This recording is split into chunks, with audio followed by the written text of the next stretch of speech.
my clock, I can't stop. Fuck around, make my 40 pop. No popcorn, I pop pistols. Reaming my body, clothing no issue. Bitch, you look sick, you need a tissue. You drop a body, I just might bless you. I'm metrosexual. What is going on, guys? It's Wraith here, back with another video. Now, I'm sorry this video is going up a little bit late. Normally I post around 1:25-ish Pacific Standard Time, but I did accidentally maybe a little bit sleep in today. Sorry about that. This video is going up as soon as I finish editing it, so probably around 1:45-ish, 1:35-ish.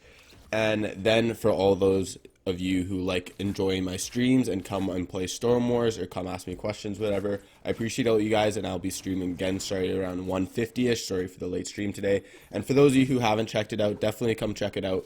Links in the description, or you can just look up WraithFN in Twitch. And basically, like I said, we play solos, we play squads, we play Storm Wars with viewers, 1v1 with viewers. You guys can ask me questions or just have chill and have a good time, whatever, up to you guys. But definitely come check me out. It's a pretty fun time, but that's kind of up to you.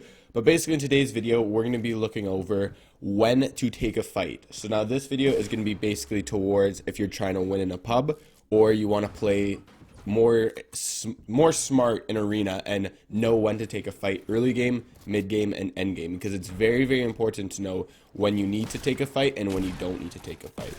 So basically that's it. Make sure you hit that like button, make sure you hit that subscribe button, make sure you hit that comment. Let me know what you want for a future video, and already know, use code WraithFN in the item shop, and let's get right into today's video.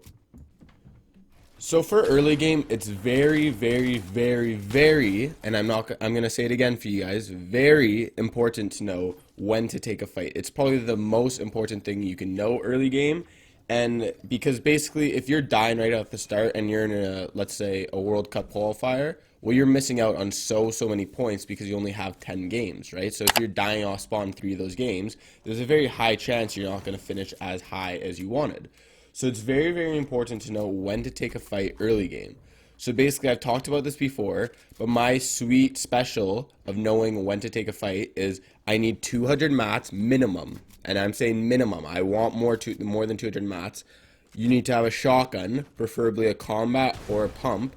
Obviously, with the new shotguns, attack and the whatever that dust one is, the drum tack or whatever it's called, I wouldn't recommend carrying those. I'd say a combat or a pump, and then 50 shield. If you have that and maybe a long range weapon, then it's your decision to push. If you feel like you need to push and there's a third party, if there's a third party, I'd say shoot from long range. Don't go up shotgun unless you deal so much damage you know they're both one shot or one of them's one shot. Then it's different. Then you can push up. But if you're a third party, definitely stay back and try and shoot with your long range weapon. Try and get a kill, because there's no need to push up, especially if you're in a World Cup game and every single game matters. There's no need to push up and risk your life unless you know he's weak and it's a good quality fight to take. For example, if you see someone far side, take a couple shots. If you hit him for 36 shield, probably not the best idea to push him, right? He could still be at 170 health. You could still be at 120 and pop another mini and be back up at 150, etc., etc. So probably not the best fight to take. What I suggest do in early game is, this is kind of the golden rule for me at least, is if you damage someone a lot, you push. You still got to be aware of third parties, but you push. If you hit someone, but for white, you push. As long as you have shield. I'm not saying if you're at 100 health, and that's different. If you hit someone and they hit for shield and you only hit them once or even twice, don't push, dip. Get out of there. There's no need to take that fight unless they push you. If they push you, that's a different scenario. You got to play it smart. You got to play it casual. You got to play it patient. You can box up if they take high ground. Whatever the case is, play it smart, play for the win, play it like you would normally in a World Cup game, even if it's arena, even if it's pubs, right? You can get into that build fight, but remember, you probably don't have that many mats, it's off spawn. Now, basically, that's it for kind of early game. There's not really much else I can tell you. It's, again, kind of up to you, but you can kind of use those tricks to help you out. Now, let's move to mid game. So mid game is very, very difficult because there's a lot of different scenarios that can happen, and a lot of people actually struggle to know when they should push mid game, or if they should push mid game, or what to actually do mid game. So this kind of depends, and I guess you can use this for pubs, arena, or World Cup, whatever the case is. To push mid game is basically you got to know what you have. That's probably the most important thing. It's, for example, pubs, you don't really need any rotation that badly. You don't need a launch pad, you don't need shadows or whatever the case is. So you're not worrying that much. You can just, for pubs, you can just push whoever you want. If you're going for a high kill game, push obviously. If you're not and you just want to go for the win, again, go back to that early game. Only push someone if it's a third party or if you've hit them for white or hit them for like 5 times. That's the only time I'd say push someone. Or if someone pushes you, you kind of got to get in a fight. But if you're in arena or if you're in World Cup, and let's say you have a load of green pump, green AR, green SMG, 1 mini, and 5 bandages with 1 trap, you're not looking too good, because basically when it comes to endgame is very, very important to have rotation. You want to, obviously you can't have a Rift to go anymore, but you want to have shadows, you want to have at least gliders, maybe the new impulses, the ones that can absolutely throw you across. Those weren't unvaulted, were they? Only for 1 day? Were they? Well, whatever. We're not talking about that. I don't know. Or gliders or shadow bombs or something like that, right? Very, very important to have the main ones: shadow bombs, gliders, or at least a launch pad. That's what you want to have. So, for example, you'll see pro players in the World Cup, they'll W key mid game until they get those movement abilities, because they're so important to setting you up end game. Sure, if you have really good mats and everything, you can try your best endgame without any mobility. It just makes endgame so much easier if you actually do have a mobility. You don't have to worry, hope someone else has a launch pad, or hope you kill someone on a rotate for a launch pad or shadows, or worry about wasting all your mats tunneling or whatever the case is, right? So what I recommend for mid game is for pubs, fight to your desire. If you want to fight, fight. If not, don't fight.